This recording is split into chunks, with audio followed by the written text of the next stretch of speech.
on. Yeah, I you don't. keep going. You keep going blurry. There we go. Yeah, I don't We know what's live. up with that. It's because I'm so pale. It's because you keep using that human Instagram filter. Yeah. You guys got me. All right. So right out the gate, we've got some pressing questions to ask Rob to just answer immediately. Why are you putting me on the spot now? Is your new cat a purebred Maine Coon? Um, we don't, unfortunately, and I don't want to. I don't want to sully her good name or besmirch her, but she's without papers, so With we do not know. they She's a did, rescue. she's a rescue. They don't know. Understood. Um, Why does that cat let you just instantly pick her up? Because our Maine Coons are dicks. You can't just pick them up whenever you want. oh, she is so sweet. She's Apparently, she's a she's sweet. she's a peach. She she is a peach. I'm But answering. she I'm asking these on behalf of Eileen, and that's why oh I'm saying the answers out loud. that I figured it was something like that. She is currently obsessed with your cat. She is she's pretty awesome. She's my new work How buddy. big? How many pounds? Uh, five-ish Oh, right she's tiny. now. She's still tiny. She's only 5. Oh, she's very tiny. But I Wow. don't think she's gonna. Oh, she knows we're talking about her. She's like, "What are you guys talking about?" Yeah, Atlas, our Maine Coon rescue. He's up to almost 20 now. I've heard they can get up to like 25 plus, depending, and that's lean. Oh yeah, I can't just pick him up either. He. I mean, he'll sit on the bed. He'll make muffies. He'll get his pets. He's extremely Uh-huh. and he wants to be loved, but he's still got that like street cat skittishness where anything fast happens in his vicinity, he's not down. Yeah, And she's kind of like that too. he Like will she doesn't like literally, that he's an ice. animal. He will literally eviscerate your shit. He looks like Wolverine, dude. Yeah, yeah. I showed you. He's seen pictures. And the other one, But because they were brothers, and that it came in a pair, like street cat, oh, and the little one was like your Daisy size. He will utterly revert to straight animal. If you hmm. try to corner him, try to do anything, like clip his nails, he will go straight animal mode. Like I no longer remember what it's like to be a fucking house cat. I am straight feral. Hmm. That's pretty normal though. I wouldn't want somebody clipping my nails. Yeah. So this ends the new cat segment on behalf of True. Eileen. New segment. Who knew? She says thank you. You're welcome. I'm sure we'll have all sorts of pictures going forward. Yeah. And that So rounds out our cat hour segment on PBS. Well, it's funny. I'm gonna extend it. She so she's 5 pounds, and the other cat is 14 pounds, and she basically like already kind of runs the house, and the other cat is afraid of her. It's the weirdest thing. classic cat nonsense. Yeah, When I don't. we brought these new ones in because Eileen wanted a third cat to kind of Uh huh. smooth out the cat dynamic. We have that stupid fake Persian cat, Luna, and she's special needs for sure. And and Sky, the flame point Siamese, he just wants someone to wrestle with and have fun with all the time. And Luna's not about that life. It was affecting her life. She's getting depressed, losing weight, and then so we get Mm, these. She tricks me one day. She's like, "Oh, let's go look at cats. You never know." We come home with 2 cats, yep. Buy and one get one. that's why exactly what happened because the lady wasn't willing to separate these 2 brothers who were like street cats, like off the street as kittens, like so they're one protects the other, and so we brought them, you know. But as soon as they started getting along with Sky, it's like everything Sky ever wanted, which is like straight body slamming, like how me and David used to backyard wrestle. Like that's what these cats are doing, like straight suplexing each other, bro, like nonstop, savage. And it took all the pressure off of Cat A, right, the original cat. So now she's Mm, chilling, she's happy again. She's like gaining weight, she's fat, and so they just slam each other. But they all like to pile on top of Sky in his little hammock. But now mm. now they're bigger than his ass. But they still do that. They like he's sitting there just chilling, and he's big. And then I look over, and the other 2 cats are on top of him. I'm like, what the fuck are you guys doing, bro? They're like, he's our daddy. We love him. I'm like, you're literally smothering him. He can't breathe. But it's wild though. Cat life, right? I've got 4 now, Mike. Oof. 4, and it was a big reveal during the wedding because we, I guess, withheld cat information from Eileen's mother. Oh. She didn't know about the 2 new ones, and so Mm. I Photoshop AI'd a bunch of pictures that would prove that she's been in the same room as those 2 cats. And named the pictures all like different versions of Gaslight Mom 1, Gaslight Mom 2, things like that. So when it inevitably came up, and I had her with the first one. She was like, because it was so well done, she was like, oh man, I guess I just don't remember you. Like, I was like, I brought him to your house. Like, here he is on like the couch with you. Like, but I brought the other cats to her house once. And so it's a real picture of her on the couch with the one cat. And I made it look like it was both cats. And she bought it. She was like, fuck, what's wrong, man? I don't remember anything. But then I got a little ambitious with like some of the other photos. And then she knew. She's like, this is AI. You're trying to gaslight me. It's good people can still spot that. Yeah, especially like a boomer. For now. Like, yeah. Because my mom can't spot AI. She thinks like, rabbits on trampolines are real. Like. Is your dad trying to outbeard you? My dad? Oh, you mean my uncle? Yeah. You're probably thinking about uncle. Oh. That was your uncle? Yeah. The guy with the huge beard who's like 6'6" and looks like my dad. Yeah, that explains it. Yeah. I was like, oh my. Good old Uncle Dale. To John Patrick, cats they're a carrier for some kind of parasite that like gets you to buy more cats. Yeah. More cats. That is a fact. There's actually studies on that. Yeah, it's like that is true. It's like a poop virus. So enjoy having a million cats. Yeah. Yeah. 4, Kara Quinn, 4 is close to crazy cat person. Like we're close to crazy cat couple. Yeah. And it's like, it's got to be me because like she had barely 1. Hear me? Okay, hold on. You guys barely hear Mike? You see what I can do here? It's usually just Mike's mic is really crisp, and he has a set for audiobooks and stuff. So yeah, so I need to turn it up or something. It's that sulfur. What is it? What was it? Barry White. You got that Barry White voice. Hello. Is it better now? No. Well, yes. let me see if I can. You sound great to me, but I'm not the target audience here.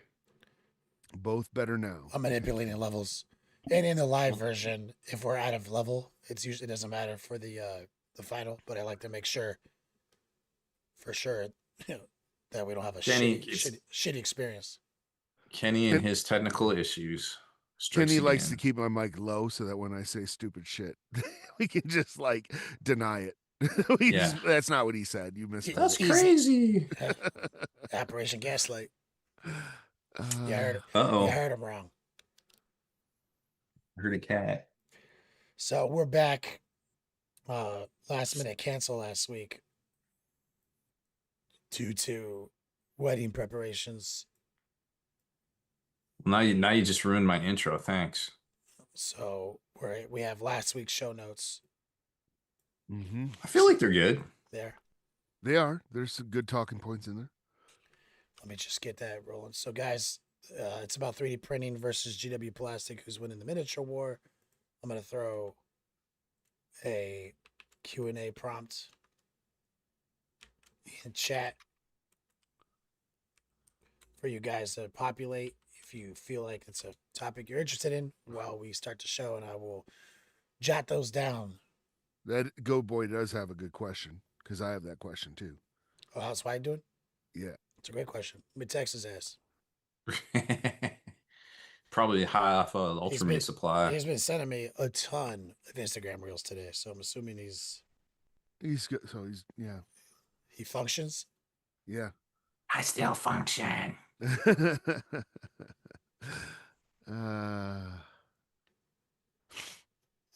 I'll text him and he'll answer hopefully before we get too far into the show.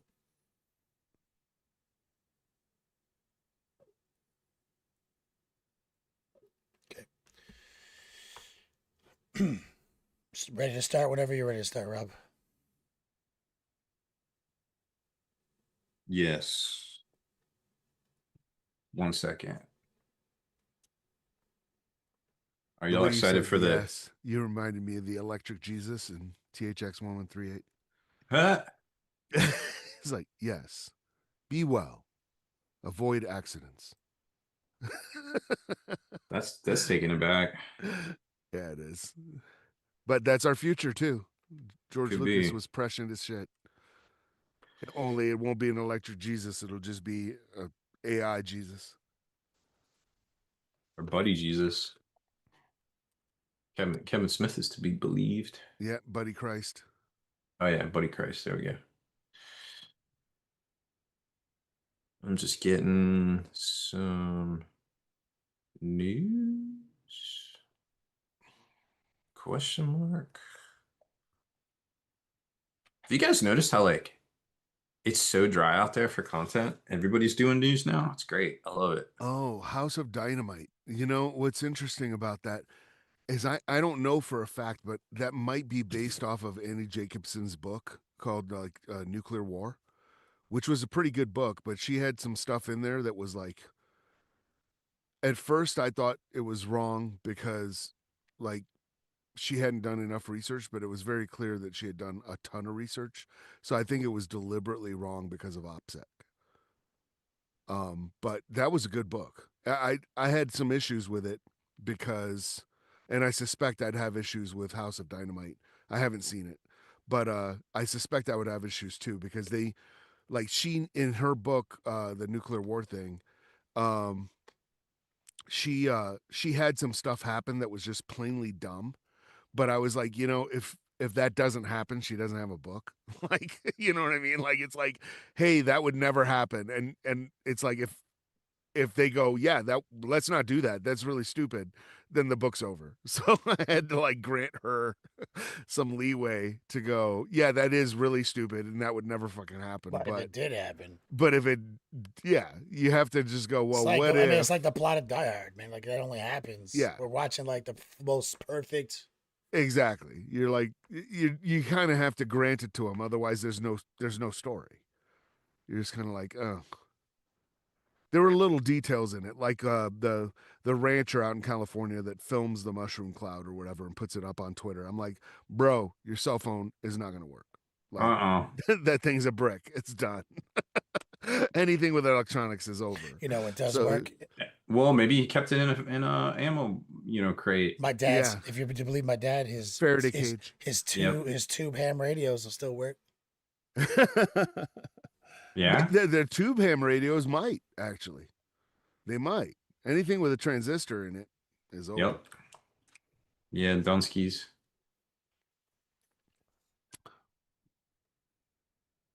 All right, I think I got enough. Maybe. Who knows? Y'all ready for that K-pop Demon Hunters crossover, Magic the Gathering? Who's excited? I've heard of it. I wanted to watch it, but I got rid of Netflix. I got rid of all my streaming stuff because I never had time to watch it. The only one I re-signed up for was Stars because of House of Asher. I'm all about that Spartacus porn. Like, that's my jam, You man. always have been, and always will Yeah. be. It's all about the violence and the language. The way they speak on that show is so amazing. So House of Asher, I was like, well, I'm getting Stars. Can't miss out on that. But I Nope. don't have Netflix anymore, HBO or anything else. So I missed out on Demon Hunters, despite their name. I'm like, gotta watch Demon Hunters, but no. K-pop even. All right, I think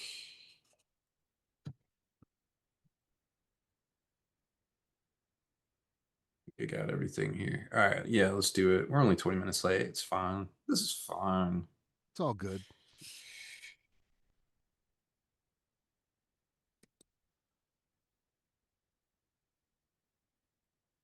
I don't know how far back to go. This is good enough. All right.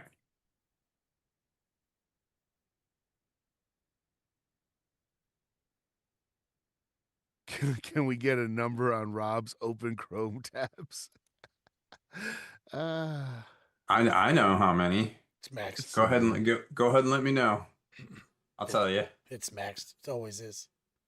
So Google has this thing now too, where you can group them. So in case they ever get closed down, you just hit buttons, and it'll like will reopen all of the ones that are saved. So I have presets: desktop left, desktop right, tablet, Lappy.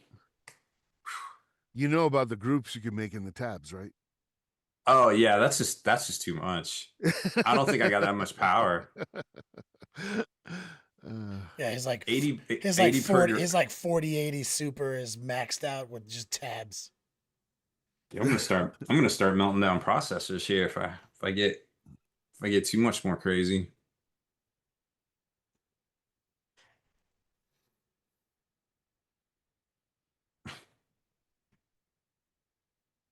All right. This is the Long War. I'm Rob Bear, and joining me once again are my partners in crime, Kenny Boucher and Mike Haspel. What's up, guys? Yo, dog, great to be here. Greetings and felicitations. I lost the podcast window there for a second, but I found it again. Excellent. So Haspel, it's been a while. It has been a spell, dude. Yeah. I have been I wish I could say I was doing fun stuff, and there were a couple of times I missed because I was at matches, but most of the time I put in, to give you an idea, I put in 142 hours in a 2-week pay period. It was unhappy. So Bro, Sounds like my boss. yeah, work has been kicking my ass. that's like grinding a new video game title. But Yeah. work. Only now it's 2 weeks later and nobody cares what I did. So it's like, Sheesh, dude. yeah. But As I did have a couple good matches. So that was fun. That was good. Man, kind of curious about how all that works. You'll have to tell me sometime. Yeah, when yeah. we hang out again. Did has AI affected what you do any? Hugely, actually. Uh-huh.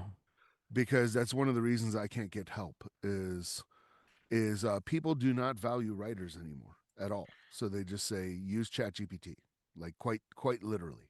Oh, Like I'll be like, hey, I need more garbage. writers on my team, and they're just like, use ChatGPT. And ChatGPT is really good, and Grok and Gemini. And When I some things. when I say ChatGPT, I mean AI in general. They're really good at like condensing stuff, or when I'm doing research. The trick that I've used lately is like when I'm doing research on something like, like digital engineering or something like that I don't have a very solid grasp of, and I need to write a whole section about it. I will tell the AI, hey, write me up a course curriculum to teach somebody that knows nothing about digital engineering. And then it comes up with a course curriculum. And then I will take that course curriculum and feed it back into the AI and say, teach me this course. And it's really good at doing that. that's amazing usage. It's really good at that. And then I can get my research done in like half the time because I don't even know what I don't know otherwise.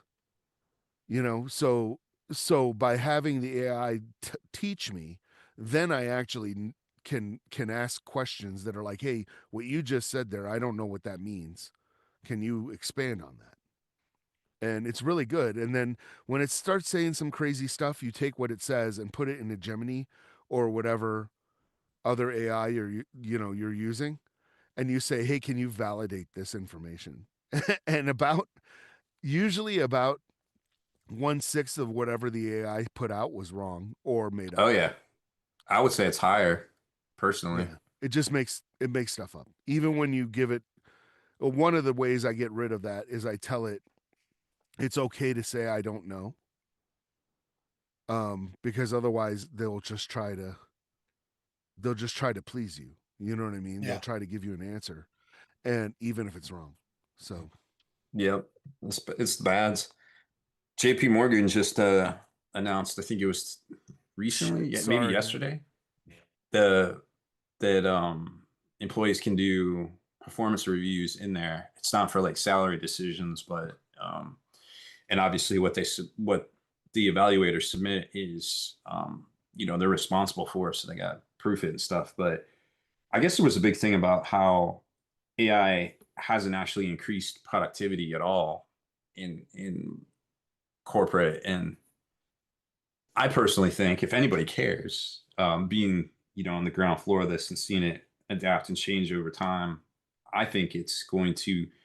I think by the time that AI, the capacity for AI and needing more energy, more whatever, and all of the IP issues and the impending Cloudflare, um, like lockdown, where it forces the bots to pay for the content they're getting. Right. I think once all that kind of hits together, there's going to be another bubble burst for all that. And it's going to be, I mean, obviously, a lot of people have lost their jobs. Amazon just announced what, like over 10,000 laying off Oh because yeah, they're yeah. leaning on that. Yeah, a lot of it, and the thing is that like it has helped my productivity, mm, but in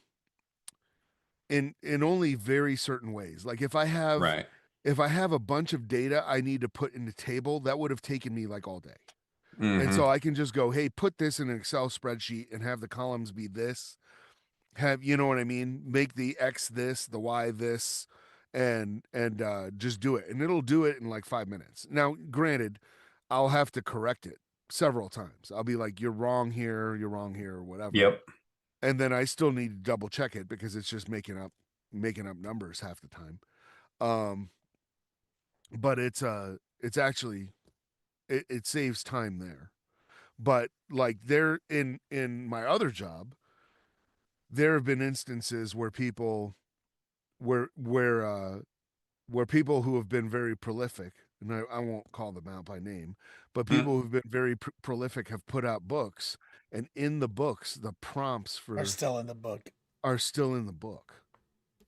Like, so they're very clearly using AI to write their books, which is why they're able to be so prolific. And I'm just like, Hmm.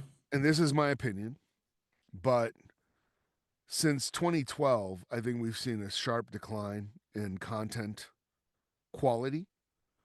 And part of the reason I call it content is because around 2012 is when people started making content instead of art. And then Mm. we saw a sharp decline around 2016.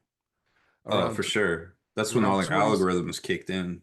Yeah. And so around 2016, we started seeing, and I think the state of American, not just American, but European literature, Western literature, let's say, is in free fall right now because there's fewer and fewer things that are even trying to be original, right? There's so let's say you have something that's lit RPG, like I happen to really like Dungeon Crawler Carl, right? Mm. Um, there's like a million fucking imitations of Dungeon Crawler Carl now. Oh, yeah, that's And it's anything. and because it's formulaic, you can literally just type stuff into AI into a prompt, and I could generate a Dungeon Crawler Carl book or something very similar to it Hmm. in about a week. You know what I mean? And it's like, is that quality? And people don't even care because, I mean, there's just, I don't know, a really good example is I was on the plane. There were two movies that I was watching flying out to Ohio. Um, Thunderbolts, which I hadn't seen, and Captain America: Winter Soldier.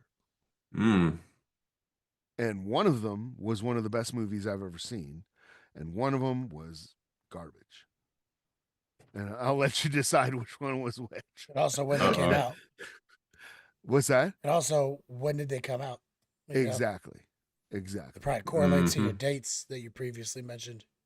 And Yep. and all you have to do is go back and watch almost any TV show or movie and I'm not saying they're all gems, but watch anything predating 2012 and then watch something that's contemporary.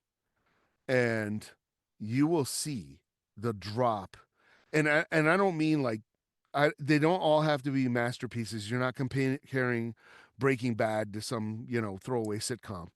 Um just pay attention to the language used, to the sentence structure, to the way scenes are built. Um it's I don't know, it's lamentable is what I'll say. And I think a lot of it is due to two things primarily. One, the increased use of AI in everything, and two, the creation of content instead of art.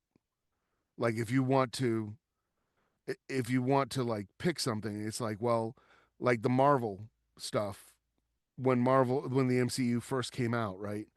Um it's we're telling these stories that existed as comic books for 30 years, and we want to see them in Mm-hmm. live action, as opposed to say, um I'm trying to think of some examples without really offending people, but as opposed to say, She-Hulk, or what was the other one, the Secret Invasion, right? Secret Invasion as a comic did very well. Oh yeah, Secret and Invasion Secret Wars. as a television show is absolute trash. Like it's Mm. undebatable. It's garbage, because they're making content. They're like, hey, we need you to stay subscribed to Disney Plus, so we're just gonna fill things with content. It's not good. Season 3 of The Mandalorian, case in point. I'll get off my hate Star Wars and MCU Disney shit. But now we're getting Mandalorian the movie. Which admittedly, and granted, I have that little voice in the back of my head. Hope is the first step on the road to disappointment. But I saw this bootleg trailer of The Mandalorian, man, and I haven't been able to find it again. And it was sick. Like, I was like back in it. As soon as I saw that trailer, I was like, oh, this looks amazing. And then it was like, don't fall for it, dude. You probably just saw all the best pieces of that movie. Yeah. What about you, Kenny? Did you do anything? Did you do anything this weekend? I can't recall. It was kind of a Okay. blur since last Wednesday. That sounds right. In the middle of it all, I did get married. Oh, that did happen, yes. Congrats. We had a totally classy ceremony in our living room. Extremely elegant. Excellent. But I feel like today's opposite day, but okay. Yeah, it was beautiful. The family came together. It was skeleton crew, family and friends, 25 Sometimes people. it's the best. Moms all in the same room, dads all in the same room. Siblings, everything. And my mom got a great catering company to come out. Dope Cuban food. Hell yeah, dude. Like it was everything we Jelly. wanted. Excellent. We Pastelitos? We had pastelitos, yes. Oh, hell yeah. Absolutely. Yeah. We had pork, chicken, and picadillo. Oh, so good. We had a great wedding cake with guava in it. Hell yeah, dude. That sounds amazing. Wow. I wore a four pocket Cuban dress shirt. Oh yeah. Gavin, You did. You look classy. Guayavera. Yeah. I can never say the word when I'm unprompted. But ultimately, I'd say my favorite part was when we exchanged vows. Excellent. I hope so. Because she was writing her vows in secret. I was writing my vows in secret. But we had to kind of like collaborate at least on like timing, like who goes first. Mm-hmm. Things like that. She's like, I'm gonna have to go first because I'm gonna be a sobbing mess. Okay. And I was like, okay. So that kind of cued me up to try to lift up. So I tried to inject more comedy in my vows. Because I knew, and she did not disappoint. She was like, opened her mouth to say my name, sobbing. You know what I mean? I was like, a lot of emotions. And a lot of emotions, man. I felt them. It was one of the most beautiful things any human has ever said to me in my life. But this is what like, and I didn't know that she would, but she did reference Pokemon in her vows, which was Nice. perfect because my vows were a clever way to reference the Pokemon theme song. Oh, very cool. Gotta catch them all. So I had all, we had to use all the big one-liners, like travel the world far and wide, everything. You Nice. teach me, I teach you, like all the big one-liners from the original theme song. I had to build a set of wedding vows around the Pokemon theme song Very cool. because she is the Pokemon queen. And we do go to Pokemon Community Day, and we go to the lake and walk around. She catches our Pokemon. She owned every single Pokemon game ever made. She has the Gotta cartridges. catch them all. She got it. She has caught them all. And so I'm doing my bit where I'm speaking from the heart, referencing Pokemon theme song, and she's like, she goes from sobbing wreck to now cute little smile, and and she's laughing, and she's so and so I'm trying to bring contrast to it, right? Yeah. And then there's definitely people in the audience who are not hip to Pokemon theme songs, and at one point she was like, "He's doing Pokemon theme song, guys." And one of her friends is like, "I just thought he was saying the most beautiful thing I've ever heard. I didn't know it was." Oh wow. And then the best part was I had my brother there as my best man. Excellent. I had David go find a Pokeball, strip it out, hot glue a wedding ring like bed in there, so he can put the ring in there for me, in a functioning Pokeball. Oh, that's awesome. Dude. Tight. And so that just put my hand up, and he just places this huge Pokeball in my hand. And I think my line ender was like, "In the battle of life, you chose me," or like, "I chose you. Will you choose me?" Oh, okay. Right? Like, and so so we brought it down. So, Dude. and I'm not trying to literally fucking got me to tear up on that. My Castle cried. That's fucking awesome. Sheesh. Now, like, I'm not diminishing what she wrote. She wrote the most beautiful, heartfelt stuff that only someone who truly accepts me for who I am, right? Like that. Like she made it so clear to me that like somebody could just accept me for who I am without trying to change me. Her vows were so from the heart, and but me knowing her, I had a, and also she says this thing about me. She's like, "You're the silliest man in the United States of America," and I was like, "Oh yeah." Yeah. 100%. Yeah. No argument there. And it was awesome, and I was so happy that because I was kind of nervous. Like I was like, did I take it too far? Did I take it? You know what I mean? No. I was like a little worried but I didn't. It was the perfect. I brought it the exact distance to the line Yeah, that's good. That's without awesome. making the wedding silly. Yeah, exactly. Do you accept the emperor and reject Horus in all of his works? We did also have little party favors, and one of them was like a magic card that we made. It was in a card sleeve. Shout out to Recoil. He AI created an art of me and Eileen together in power armor. Oh, that's awesome. Oh dang. So we also had like that was a party favors, like a magic card in a card sleeve. So That's really, really cool. she let me do nerd really shit. cool. She let me when she involved me in the planning. She made sure that it wasn't just all her vision. She would stop and be like, "What about this? What about this?" Yeah, Like, yeah. and so she made sure that my personal flair got to be seen. Wow. Yeah, I mean that's the sign of good things to come, because like when I found out for our wedding how much wedding cakes cost, I was just like, I will get the wedding cake, but you have to agree that I get to do what I want to do with the wedding cake. Oh my God, the wedding cake! I forgot. And Penny was like, okay, you get to do what you want to do, and I made Minas Tirith. Yeah, you did. I was like, for $600, I had a Minas Tirith That's wedding amazing. cake. Bro, And the story behind that's kind of do you funny have a picture of that somewhere? I do somewhere. I'll try to like put it in the Discord or something. But I was talking to the chef that was going to make the cake and describing it to him, And I'm like, it's like 7 layers, it's this. There's like a fortress with all these walls around it. And he's like not understanding what I'm saying. And then I just show him a picture and he goes, "Oh, Minas Tirith." He j- He knew right away what it was. So I was like, that's kind of funny. One ring to blind them, two Hobbit nerds. Yes, I still have that. I still have that too. My Yep. one ring to bind them, But it doesn't say in the darkness bind them. It says something else. I had to change the Elvish. Penny wouldn't let me use the actual text for the one ring. Instead, you just, because you know Elvis, you just did something else. Yeah. So my mom had made a cake topper. She made this big deal. I'll have to post it up on Facebook. But she made this big deal about like, hey, don't get a cake topper. I'm bringing one. Right. And I was like, oh, she's probably gonna bring something in the family or something I don't know about. Something from like my great grandma or something.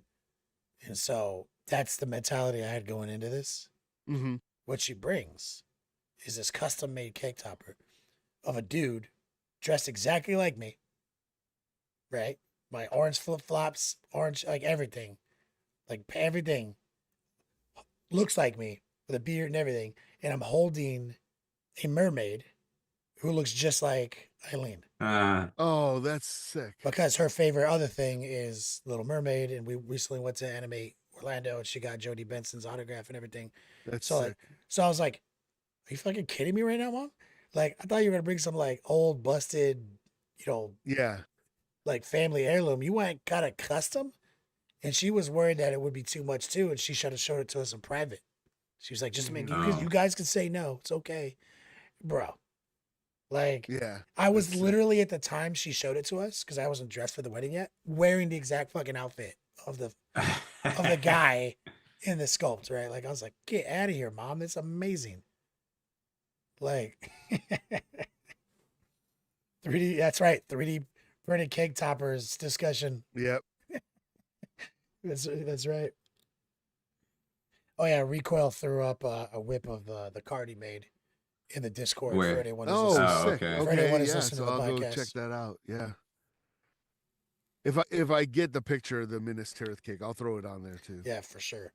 And that's And since we're speaking on it, anyone listening to Drive the Work, I'll make sure to throw the cake topper and the whips too in the Longboard Discord server. But yeah, thanks for asking about the wedding. It was the biggest event of my life to this date. Seems reasonable. At this moment, like I got to, I woke up, with my wife for the first time ever. She went to work and then came home, and I was, my wife came home to me for the first day ever. So a lot of firsts happened, and like all in a row this week, and it was made me extremely happy. After 42 years of being on this plane. But thank you, Rob. Thank you, Mike, for all your kind words, and maybe we'll do a little 40K content. Nah. Yeah. Do people really want to hear that? They do. Probably a little bit. I guess. And yes, I have seen Zorp's Minas Tirith board, which is insane. Pretty sick. Yeah. Is that content or artistry? I feel like he's artistry. I think he's art. Yes, I agree. I too agree. Yeah, let's do some news. So, hey everybody, it's great to be here. Welcome back. Come on in. So Games Workshop has given us a gift. Beautiful new preview. It's gonna be happening next Friday at 7:30 Eastern. And I guess it has pretty much every game except for didn't have anything about Lord of the Rings. And why is that significant? Because Asmodee just announced that they are the official manager of all Lord of the Rings tabletop everything. So either that means that Games Workshop isn't going to make miniatures for Lord of the Rings again, or they are going to have to go through and get permission from Asmodee for everything they do for the rest of their contract, which I seriously doubt they could swallow that jagged little pill. But that's just my opinion. What do I know? Yeah, I don't see them doing that either. Especially after how it went down with Fantasy Flight Games and Alan Merritt. Yeah. So that's interesting. Well, I guess we'll see what's coming out. There was some stuff that broke today, a little leak about some maybe AI. I couldn't place the font. I went through my vast collection of Games Workshop fonts because there's quite a few fonts they're using lately. And I couldn't match it. So that was interesting. But they did have a image of a box, Necron battalion called the 500 Worlds, which is an Ultramar reference. And that being said, we saw the same sort of thing at the end of last edition when they came out with the Arcs of Omen and the boarding action boxes, which are all limited time, bundles that were valuable, but they were one and done type deals. Which one and done type deal from Games Workshop? How dare you make that accusation? No, that's pretty much what they do now. So I don't think anybody's surprised by this at all. It's just, is this a real thing? And if it's a real thing, they'll either come out tomorrow and be like, hey, here's the real thing, or maybe they'll slow roll it into the preview because they don't want to ruin like half of the preview. Who knows? But we won't have to wait very long to find out either way. Also, there was a cheeky little text missive at the end of the last rumor engine on Tuesday that seemed to indicate something about Battlefleet Gothic. And why it seems Oh, you, sir, have my attention. right. So just so you know, Haspel, Battlefleet Gothic is done. I know people that help playtest it, and it's just been sitting. So, which shockingly, these are the same people that tested Old World. So whatever. I don't know how that all works. And the funny thing is, they're actually a lot of them are allowed to do it like in the open, like at stores. But you're not using obviously the miniatures, and you don't necessarily know what the rule set is or like what any of the stuff means because it's all like kind of coded. So it's just kind of funny that a lot of this stuff actually gets tested in plain sight at stores, and you don't even realize it. So BFG is done, by the way. It's when it comes out, who knows? I may or may not have used BFG in my story to the last, like quite a lot actually, to plan out and make sure everything was working correctly. Yeah.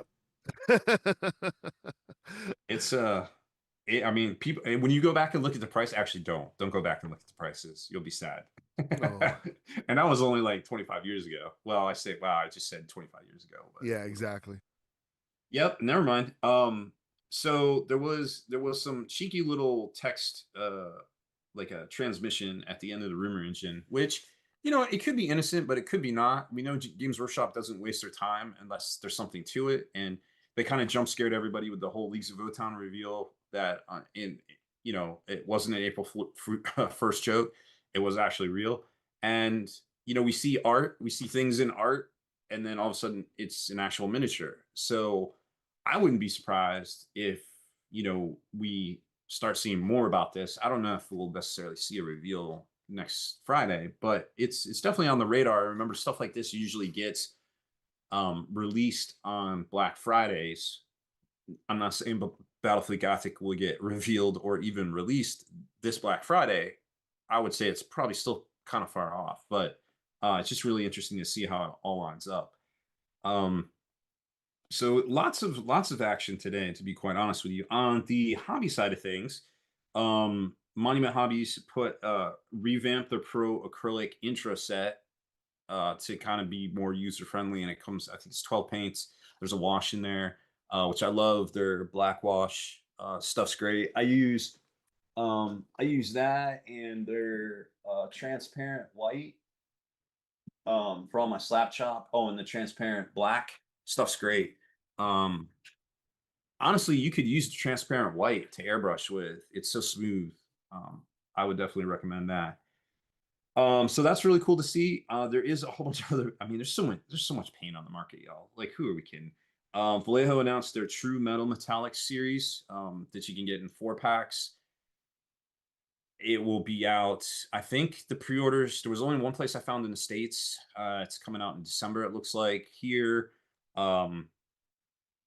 But there's a complete set you can get, or you can get like the 4-packs of It's basically three. It's like a shade, a wash, and a highlight. I just said shade twice. It's a base coat, a highlight, and a wash. And then there's an airbrush version of it too. So it's just a 4-pack, but that's what you get in the 4-pack. I think there was 20 different paints, but they don't all have like 4-packs. So if you're looking for a specific look, you gotta buy it a la carte. So I don't know. I mean, maybe it'll do well, maybe not. The biggest challenge for Vallejo, in my opinion, and this is my opinion, is that it's really hard to get in the States. And anywhere outside of Europe, it's an uphill battle. And I know a lot of people really like Vallejo. I enjoyed Vallejo 25 years ago when it was really the only realistic alternative to Games Workshop, but that's not where we're at these days. And Artis Opus Kickstarter for Mini Color. They're coming out with a line of paint too. I don't know enough about it, but all their pro painters and Cult of Paint seem to have nothing but good things to say about it. If you like it, buy it. My opinion, there's too many paints out there, y'all. It's just getting wild. I mean, But the here we are. reality is manufacturing paint isn't that difficult right now. Like Sure. making a decent paint is not that difficult right now. Like the science exists, the equipment exists. Shit, even the people who make it for you at a high level quality and let you put your bottles on it, it exists. It all exists. So many of these paints are pretty decent. Many of these Kickstarters are putting out something decent. What really is the separator is, can you get the paint? Do they have real infrastructure? Do they have their own manufacturing? Can they distribute it? So just like there's the reason I still play Warhammer 40K instead of something else is because I want access to my hobby. When I walk into a store, I need to know there's games. And so Monument Hobbies, as far as an American manufacturer goes, they just expanded the facility. They have a new setup. Oh yeah. Everything. Like they do it all themselves. Yeah. All in house, not overseas. So their distribution is high level. Their manufacturing is high level. It all in its high quality paint. So you can get it forever. Every time there was ever a slowdown in the production, guess what they did? They upgraded their production. They took the money you were giving them, reinvested it back in their company, and upgraded their ability to produce the product so you can keep buying it. Yeah. Now there's some old heads still, like Army Painter is on that level. Oh yeah. There's not many. There's like 3, 4. We should make a paint line called Grumpy Grognard's paint line. 5 colors. That's it. Black, white, red, green, blue. That's it. Wait a minute. That's all you get. Yeah. Back in my day. That's our call sign. Yeah. That's the tagline. Back in my day. ... Grumpy Grognard. I think it would do well. You heard it here first. You have to mix all your own fucking. Yeah, and Vallejo is on the list too of like old heads like to have like. But the problem is, like Rob mentioned, it's not easy to get out here. Oh no. Yeah. Imperious Seth corrected me. He's right. I was thinking color. I was thinking film, RGB. I was thinking CMYK. film. Not exactly. Yeah. For anyone who gets confused by that on their drive to work, RGB is kind of what you learned in grade school as colors, but that only refers to the light spectrum, not the pigment spectrum. And so you got kind of lied to in kindergarten about primary and secondary colors when it comes to doing art. Follow me on Twitch for more. Like and subscribe. So you're right. There's quite a bit out there. We are spoiled as hobbyists for choice of miniature games and also paints. Also, speaking of miniature games, we got a closer look at the StarCraft miniature games, which are Archive Studios is, I was going to bring that up actually, if you didn't. Oh boy, shit's wild. Like, and then remember, that's their bread and butter. That's why they got on this whole like adventure in the first place of miniatures. So they're going to do it right, which is good to see. All right, and the last thing I want to mention, well, 2 things. Frontline Gaming just restocked their secondhand used store. Great deals. Used miniatures, definitely something to check out. Any place you can find it. There's Frontline Gaming. Dice Head has stuff. If you're familiar with Bazooka Games, which is starting to become bigger and more wide known, they have great stuff too.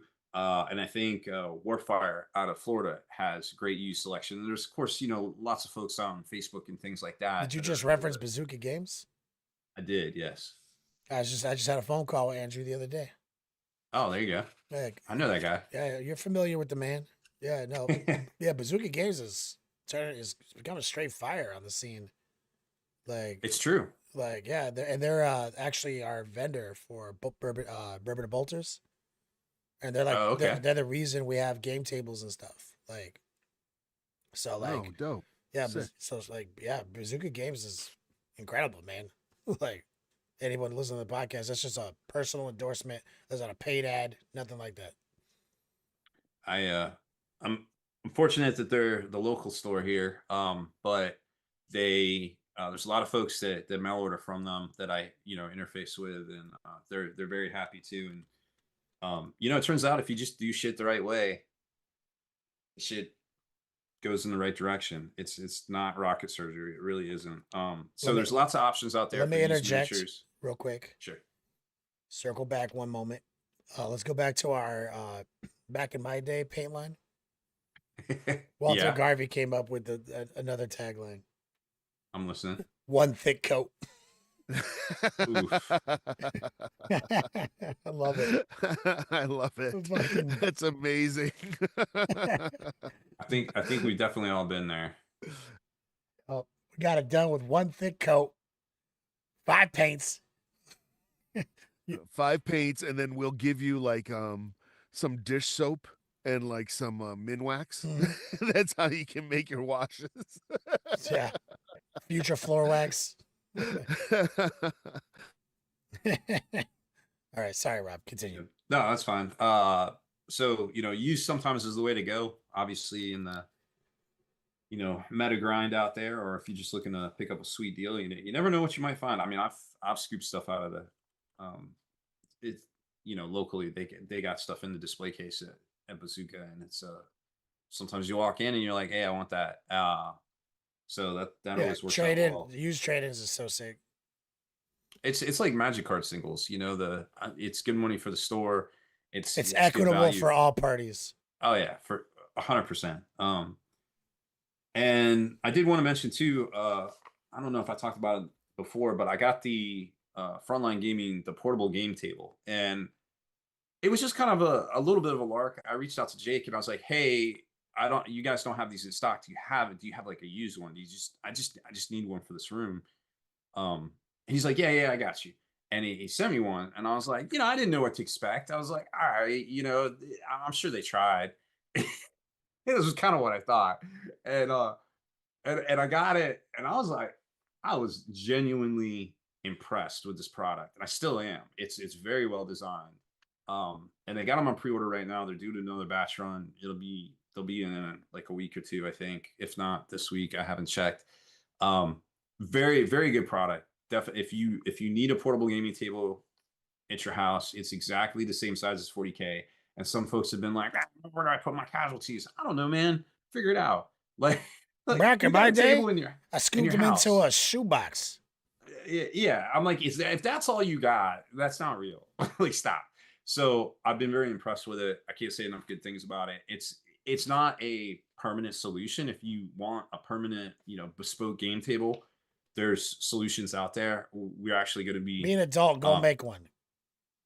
well for hundreds of dollars. There's a lot of crap you can buy online. There's always some new seller that probably just bought out the last seller that failed stock. But we're actually going to be working with some folks that do bespoke, like very nice, sturdy, all 100% wood, American crafted tables that you can get. And I've seen them. We almost made a deal on one, but I had already bought a dining room table sorted type deal, and I was like, and I had this portable table, and I was like, I don't need another table, but this would have been dope like 6 months ago. So I was a little disappointed in myself. Past Rob caught up with future Rob. But these things are legit. So I'm going to be that a little bit more because I'm secretly jealous. But that's basically everything that I got to talk about right now. Mike, you remember? So I put those posts up my 15-year anniversary of you and me gaming in the old Straight gave me PTSD. yeah Like, I'm not even joking. I saw it. I saw that Blood Angels army. I was like, There it is. yeah, the Storm Raven you made me, the Mephiston you converted for me. But that was like the old Woodland Parks Beat Slab like game table we yeah, made back in the yeah, day. We were so proud of ourselves, man. We had like casters on that thing, little cup holders. We had a little section that we, felt it out for dice rolling, but it just became where you put your armies and your drinks. yeah, Like yeah. a lot of We had a games, lot of fun there. bro. A lot of good games. Going through the old photo album, man, and seeing how many like games happened in that old trailer. You know what I mean? Yeah, It was memory a lot lane, of good bro. memories, man. Yeah, back the Colorado era was incredible. I got a reminder of what was it, Dom's cat that was toilet trained with the derpy face. Oh yeah, that Deuce Foot. Dude. That was the name of the Yeah, cat. like on the toilet dropping a Yep, deuce. he was toilet training him. Yeah, That's wild. you know why he got that name? I don't think I ever did. No. So some cats like to put their whole hands in water Yes. and like drink that water off their hands. Yep. Right? Nothing is grosser than like a cat who does that and then goes into the kitty box right after to take a shit and then Yep. jumps on your bed to give you affection right after. Oh no. And so he did that, and we were in there playing Street Fighter, and he's just like wet, clumped up kitty litter on the bed. Like I'm just like, bro, this guy with his deuce foot. You know what I mean? Like this is disgusting. That's what led to him trying to toilet train a cat. Deuce okay. foot. I get it now. Yeah, deuce foot. Nice. He's got the poop hand. Man, That cat's still alive, bro. nice. Missing That all, is missing all his teeth. He's an shocking. old man, dude. He's still alive. Yep. May he live forever. Yes. May deuce foot outlive us all. All right, let's do a little commercial break.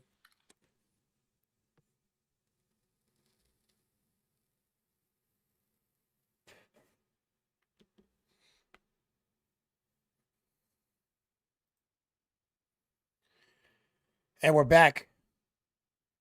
So we had a lot of catching up to do tonight, but the core topic from last week, which we recycled for this week, 3D painting, 3D printing, 3D painting. I don't want that. I want put me out of 3D business. painting. 3D printing versus GW plastic. Who's winning the miniature war? Is our core question stated to the audience today. My brother's calling me. Shut that down. That's his You think he would know what you do every Wednesday night? Hey, he doesn't give a shit. Just like I don't know his schedule. He doesn't know mine. He's not. Fair. You know what I mean?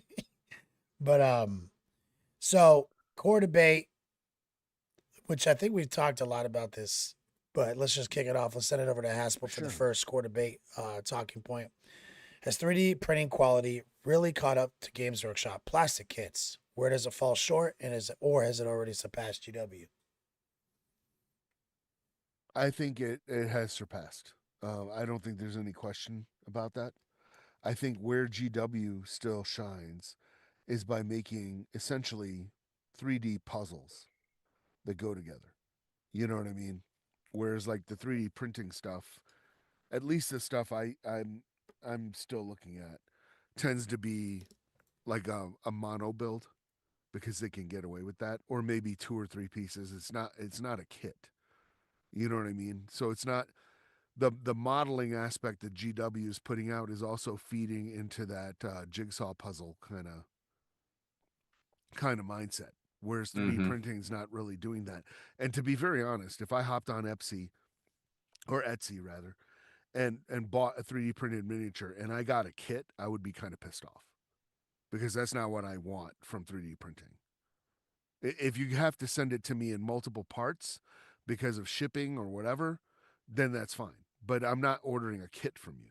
That's not what I want from 3D printing. I want the finished miniature in as few pieces as possible. And the argument I will use to illustrate this is the Silent King. right? So it's like I warned you, exactly. dude. I warned you, bro. So the story behind this is that Rob had just built one, and I said Cursed. something like, "I'm gonna build and paint the Silent King this weekend," and Rob laughed at me and went, "You might get it built this weekend." Right now, right before I got the Silent King, that box set, and I don't remember which one it was. I don't remember the name, but it was the box set of the Space Marines and the Necrons. Had the bitchin' trailer that went along with it and everything. It was like Oh, it, Indominus. Indominus. Okay, yeah. So it was the Indominus box, and in the Indominus box, they had a ton of great Necron models Oh that were yeah. dynamic and amazing, and were like Push three fit. pieces. Yeah, they were push fit. They were like three pieces, and they were Yep. amazing. So in my head, I'm looking at the Silent King, and I'm just like, yeah, this guy's gonna be like four pieces. I'm gonna slap them together, throw some paint on them. I'll probably have it 90% done. I'll do all the detail work later. And then I start putting the king and his two little servants together, and they were like 18 pieces a piece. And I was just like, yeah, I'm not feeling this. Like, this is terrible. But I it's have made a feeding into that. mistake. Yeah, it's feeding into that jigsaw puzzle model maker Yeah. brain They have space, right? deliberately made their kits more complex for just Yeah, because it's as feeding a different yeah. hobby. Yeah. It's I feeding a different I thing. speak to this quite often on my show when I start a new project, and we can kind of go through that like lineage, like we did the Iconoclast War Master Mm-hmm. Titan from Titanicus, whatever. Oh It's yeah, that they thing's a bear. they made it straight up like a gunpla. Mm-hmm. Like there's no Mm-hmm. you can't even convince me otherwise. Like I built enough models, been doing this as a job for a long time. This was made deliberately to be this way because I've highlighted so many moments during the build that this didn't need to be two parts. This needed to be three parts. This needed to be four parts. You know what I mean? And then the very next project was the Great and Clean one, which is a little older, Mm-hmm. right? There's literally six parts. Yeah. Looks amazing. Details unquestioned. Mm-hmm. Looks exactly as detailed. I'm like, so they're doing it on purpose. Oh, I'm sure they are. I mean, the whole Hmm. Gundam hobby exists because of that. They have levels, Oh, to the Haspel. different Gundams. Yeah. Have you seen these? Did I show you these clippers? No. They're they're the Oh, that's what you were talking about them though. yeah, the You War were Game Atlantic ones. They got these Yeah. little notches, so you push it flush against the sprue, and then you clip, and then it basically doesn't. There's not much left, if anything, that you gotta trim away. Nice. Yeah. They're dude, they're the best. I like that you referenced how they've been surpassed. It's not you're not even talking to quality. You're talking straight to like just buildability at this point. Mm-hmm. Like, yeah, it gets a little frustrating. I'm not gonna lie. Rob, does resin printing represent the next revolution in the miniature hobby, or is it just a parallel track for tinkerers and collectors? Well, I think both,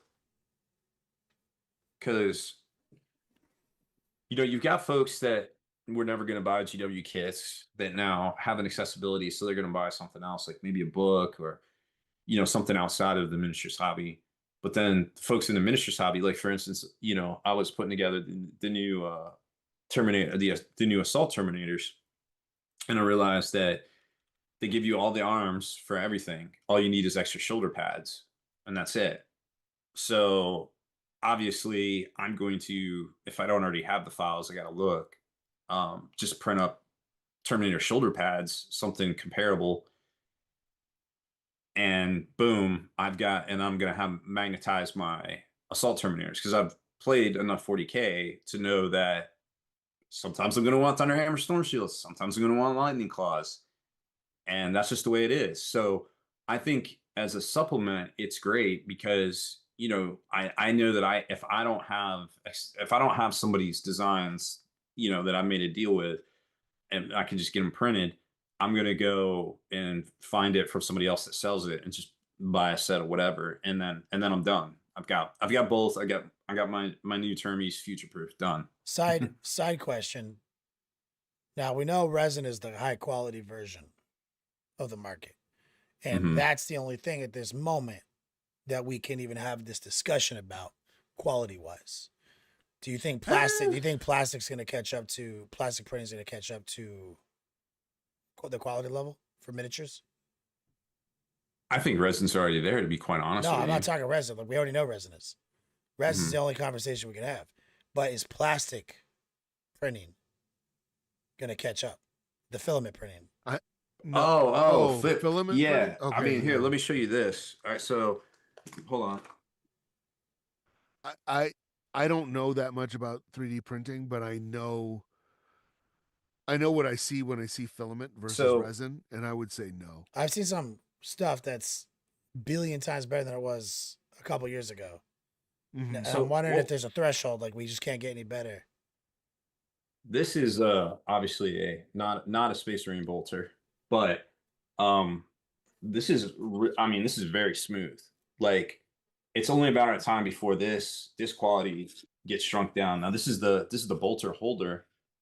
Um and I mean it's hard to see in the camera and stuff, but it's I mean it is so smooth. It's like plastic smooth. And this could easily be a tank, So like for larger stuff, the technology is already there. For smaller stuff like miniatures and things, we're pretty close. We're pretty close. And let me show you this too.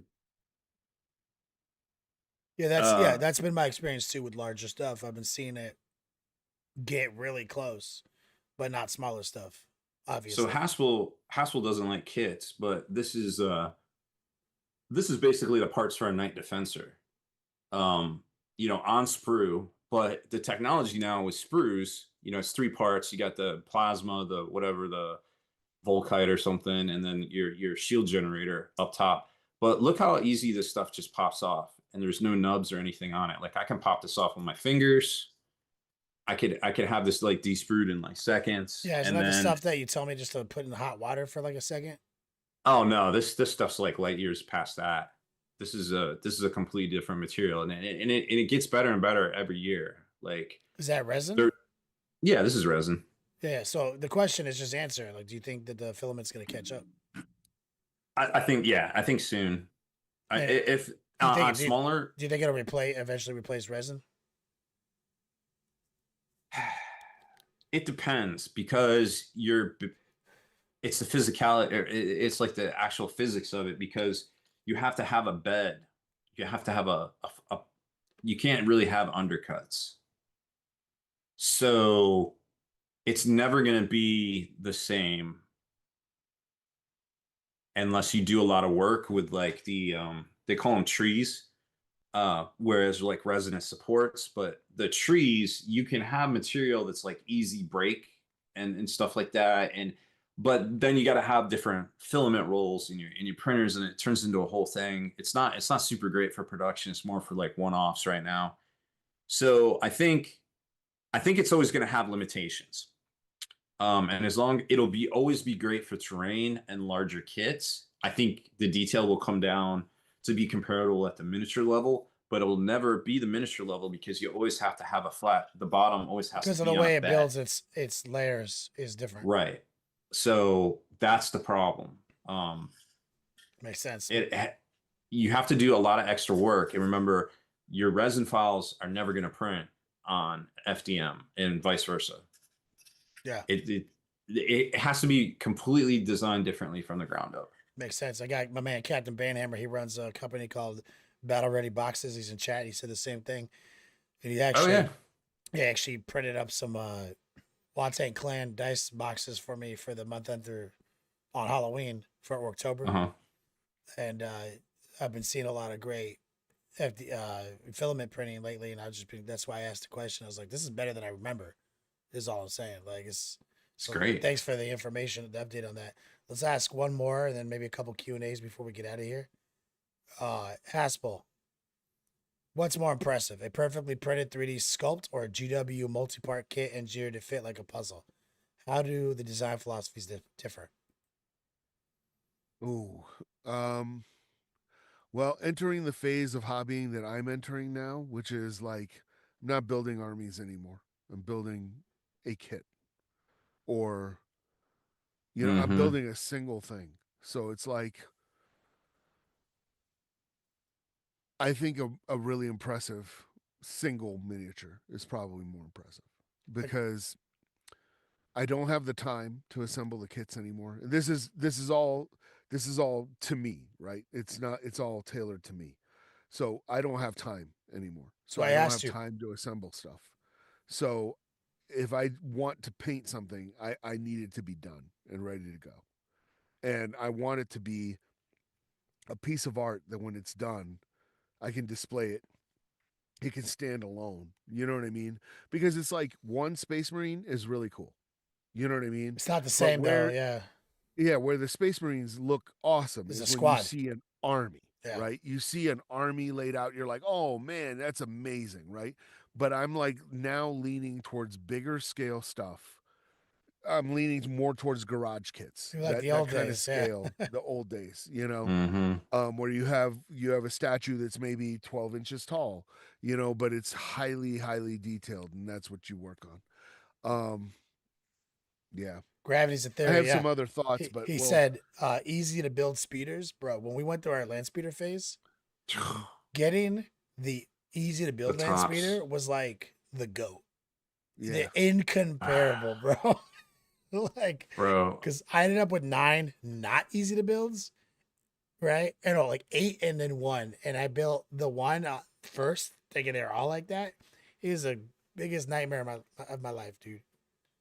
It's put together, like, yeah. dude, I can't stand that anymore. You're right. When you want to get the paint on the model, yeah, like, I agree. I think that's why other game systems are so appealing, like, Marvel Crisis Protocol and stuff like that hmm is it's completely. Oh, I do have some closing thoughts, but sorry. I'll wait until the Continue. end. No. I'll wait until the end Oh, word. until obviously they're I was gonna say, Rob. So David invited me, aka Ponemaster 6000, myspace.com. Um, David he invited me to they do like a annual team building thing with his Oh yeah, his you were crew. telling me about And that. like last year, they came to my house and learned to airbrush, so they can do whatever they want. This year, they're gonna do an MCP day. Like they're gonna play Marvel Crisis all day, like with Nice. they have 3 tables rolling.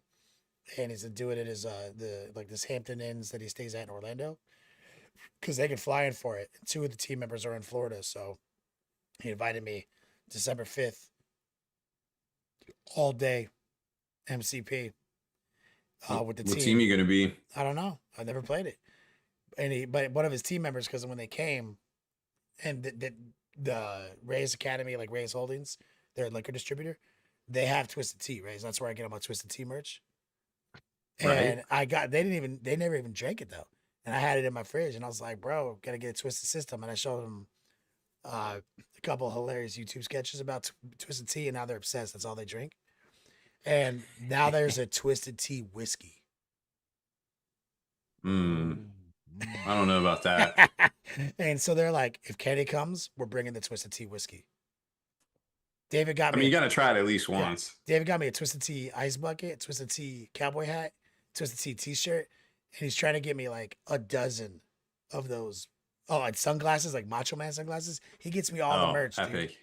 So like we're gonna be slamming Twisted Tea whiskeys, playing MCP December 5th in Orlando. That All sounds like a lot of day. fun. That's what I'm talking about. Anyway, side note. Let me just I have 2 Q&As. So the way I phrased it was Q&A: 3D printing versus GW plastic, who's winning the miniature war. Gravity's a theory. He came in and he said for larger models, I give it to 3D printing. For paintability, I give it to GW. How do you guys weigh in on that?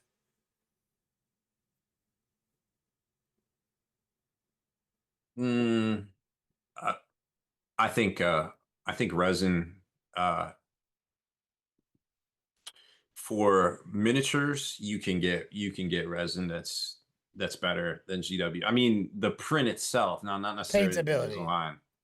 How do you Paint, define paint, how do you guys define paintability? Oh, paintability, yeah, it's the same, if not better, for resin. I mean, even if you like this right here, this FDM is perfect. Like this would paint no problem. I've seen FDM that just needs a slight, sandable primer, like a light sandable Yeah, primer you can get from light sanding AutoZone. or whatever. Yeah. Yeah, then that stuff's great. Mhm. It's not one for one, but this stuff here, like this defensor that I got, this stuff, I already primed it. It was super easy. Most stuff that you're getting from people, even when it's on the supports like this, it's already so your it's washed definition and of paintability is literally paint stick to model. yes, paint sticks to model, and it works just like plastic. I would say my definition would be in the design itself, the design philosophy, right? GW over exaggerates every furrow, every recess, every bolt. Oh, I see what you're saying. Right? You know what I mean? So like I would say that like a lot of the dopest 3D printed stuff I get looks really good on STL, looks really good on a print. Then you start slapping paint on it and you realize all the techniques you spent the last 10 years getting good at don't work because what you're painting is a 3D canvas, not a miniature design. Right. They don't understand. You know? Right. Yeah. Yeah, they don't understand the exaggerated details, like the shoulder pads and swords like and the, everything are bigger. Who's that guy I love that I always paint his minis for you? The 3D art guy. 3D art guy makes the most ridiculous models. Now, obviously, For sure. I had a different experience when I made you print me 100mm fake. Yeah, totally once you scale it up, because that's the detail of how he operates at Mike, 100mm, and then we scale him down to like Primark size. Yeah, I'm like, it's hard to paint, bro. Like you got to be like me to Sure. paint this. But then I had Rob send me one that like the totally not Lehman Russ at 100mm. That was a different experience. Like that was like what you're talking about now. We're talking about that big piece that could stand in a cabinet by itself. You know? Yeah. But I haven't. How do you feel about that subject? I don't.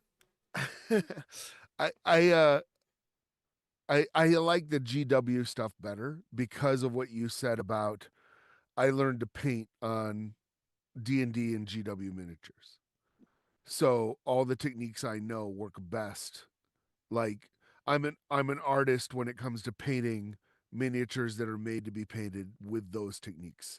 But if you handed me like a smoother similar sized thing and now I have to paint a face, I can't do it. Yeah, and the wash can't actually settle in on the details and stuff. I literally can't do it. For me, GW wins that contest. Makes sense. Let me kick it up. Last one, Kara Quinn. He's to answer the question: 3D printing versus GW plastic. Who's winning the war? He says GW is winning the actual war. Like I've said for a while, until 3D printing is basically like using a microwave, or at least a phone app. It's losing, which is a fair assessment, I would say. This is part of my closing ideas on that. I think the reason GW is winning has nothing to do with actually the 3D printing. It's because where I stand on like the morality and the ethics of it is if you're 3D printing a GW model that was like it's one for one, the exact same model, I don't think that's right. But if you're creating a counts as model and it's your own design or whatever, and it might even be better than the GW one, then go to town. But the bottom line is the IP. That's what matters because you're 3D printing all these things to do what? Like there's some really cool models that you could buy that are, 18 inches tall and they look gorgeous and fantastic. And I will love painting that, but I'm not playing with it. I'm not doing anything with it. I'm painting it and then putting it on a shelf, right? Because I think it looks cool. But if you're painting, if you're painting a bunch of miniatures to play a game, what game are you playing? You're playing the IP. Yeah. And I'm like, that's the future. That is the future right there. GW and Rob, you might know more about this than I do, but I think they make more money from licensing than they do from printing miniatures. Well, it depends. It depends on how you look at it from licensing. They don't currently, but it is going in that direction. It's heading in that direction. It's a whole ecosystem now. We as miniature gamers that got into this thing, and that's all you could get was the game. Now you've got good video games. Now you've got Marvel Comics. Now you've got, soon to be shit on Amazon, Joy Toys, McFarlane figures. Like shit's everywhere. Like you can buy whatever. Shit, there weren't books. There were barely books when we started. Yeah. Now you got Black Library, a whole series is 20, 50 series, 20 series, all this stuff. So we represent. We were the base of the pyramid, but like we are trending down for sure. So Kenny's the base for sure. Yeah. So literally, I think the IP is where it's at, and GW will win eventually. Like if we're gonna pick a winner, right? Ultimately, you hope the hobbyist is the winner, but if we're gonna pick a winner, it's gonna be GW because they control the IP. And For then sure. and then it's like the 3D printers. It's like, yeah, whether you're buying it off of Etsy or printing your own or whatever, you're buying them to play GW's game. Facts. So by default, then By GW default, they win the wins. war. Yeah. Yeah. Well Mhm. said. Well said. All right. Well, that takes us to our time, even though we had a late start. Great talking point, Rob. I always love talking 3D printing. I always think it's a fun and interesting subject. Mike, Oh yeah. you can close this one out for us. When single shines the triple sun, what was sundered and undone shall be made whole. The two made one. Sounds Yeah. really good. Star Wars. No, I'll give you guys Lord of the the last, Rings. the last line of the poem that I left out is by Gelfling hand or else by none. And that's the big clue that'll let you guys know what that is. I don't know what a Gelfling is. Yeah. Oh, I'm sad. Witcher. No, that is the Dark Crystal. Oh gosh. Someone said That's going back. Someone said Beowulf in chat, which is slaps, but Gravity's the theory. Gravity's theory got it. He's Dark Crystal. I'm like Man, I barely. Ooh. That is old. Yeah, that's yeah. The Imperius says that was legit. God, Mike. God, I gotta get up Mike's level one of these days. All right, Rob, take us out of here. Oh, so that's it for this one, y'all. Thanks everybody for watching. For exclusive content and early access videos, head on over to thelongwar.net and become a veteran of the Long War today. Or at our outro screen, your boy Recoil says, "I watched Kroll the other night." I'm sorry, and I'm simultaneously sorry and happy for you because it's a crap movie, but it's endearing, and I have to say a year ago, I wrote a story for a friend of mine who's a millionaire, and he paid me for this story that was a gift to him, right? And I was like, bro, I don't need your money. And he goes, no good here. He was like, I'm paying you. Like there's not, and so I said, I'm going to spend it on something frivolous that will be completely worthless. And he was like, okay, that's fair. Like, you know what I mean? So I bought the glaive from Kroll. I have it. Bro, I saw you make a post about that. I was like, what the hell? Yeah. I was like, I told you I was gonna spend this on something completely like the useless. most useless meme level fucking prop I've ever owned. And it was the Kroll glaive, and he approved. He was like, okay, that's fair. So, damn, you really delivered on your word. You're a man of your word, Mike Gaspel. All right, I'm queued up raiding Barely Battle Ready over on Next Level Painting. If you're still listening, we're about to set up a raid. KR Quinn, are you talking about the Outland, where Sean Connery plays a sheriff on a space station, or Zardoz? He said that's it. Or who's he talking to? Zardoz. Oh, dude. No, Kroll's better than Zardoz. Come on. Oh, for sure. What was it? The Seed is. That's such a weird movie. And then he complained that he didn't understand like what Lord of the Rings was about. Like, y'all crazy. Like, bro, you were in Zardoz, man. Yeah, seriously. Outland is incredible. It was really good. Yeah, you need to take a step back and literally fuck your own face, dude.